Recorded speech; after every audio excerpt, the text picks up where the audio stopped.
Paper 2, question 3. How can my son be a year old already? He's growing up fast, leaving milestones in his wake and tiny parts of me along with them. Source A. This is an article published in the Guardian newspaper in 2016. The writer, Stuart Heritage, explores how he feels now that his son is a year old. How can my son be a year old already? He's growing up fast, leaving milestones in his wake, and tiny parts of me along with them.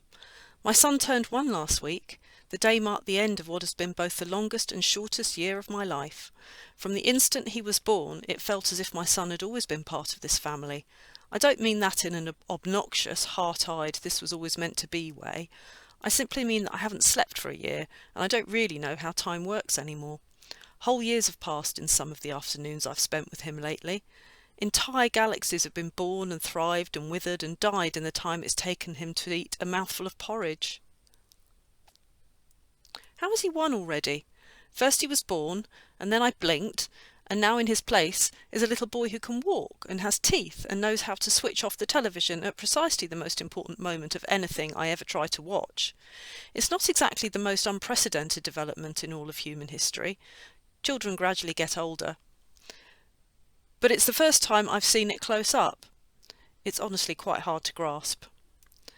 A year ago he was a sleepy ball of scrunched up flesh, but is now determinedly his own person. I can see everyone in him, me, my wife, my parents, yet he's already separate from all of us. He's giddy and silly. He's a show-off, albeit one who's irrationally terrified of my dad.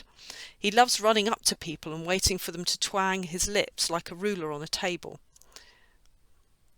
When he gets tired and barks gibberish in the middle of the room, he throws his entire body into it like he's trying to shove the noise up a hill. With every tiny development, every new step he takes, every new tooth and sound and reaction that comes along to ambush us, we're confronted with a slightly different child. Photos of him taken in the summer seem like dispatches from 1,000,000 years ago. Photos of him taken last week seem like a different boy. He's blasting ahead as far as he can. He's leaving milestone after milestone in his wake, and tiny parts of me along with them. He'll never again be the tiny baby who nestled in the crook of my arm, sucking on my little finger in the middle of the night while his mum slept. Nor will he be the baby amazed by the taste and texture of solid food. Soon enough he'll stop being the baby who totters over and rests his head on my shoulder whenever he gets tired, or laughs uncontrollably whenever I say the word teeth, for reasons I don't think I'll ever work out. But I've had a year of this and it's okay. He's never going to stop changing, and I don't want him to. This sadness, this constant sense of loss, of time slipping just beyond your grasp, is an important part of the process.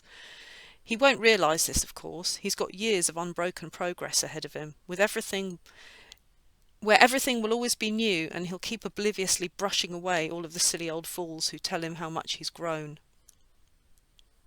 One day it'll creep up on him. Years of his life will pass in a moment, and he won't be able to understand where they've gone. But it's okay. You can't hoard time, you just have to make the most of what you have. You now need to refer only to source A from the lines 23 to 44. How does the writer use language to describe his son? 12 marks. Remember that to answer this question you'll be using the petal technique again.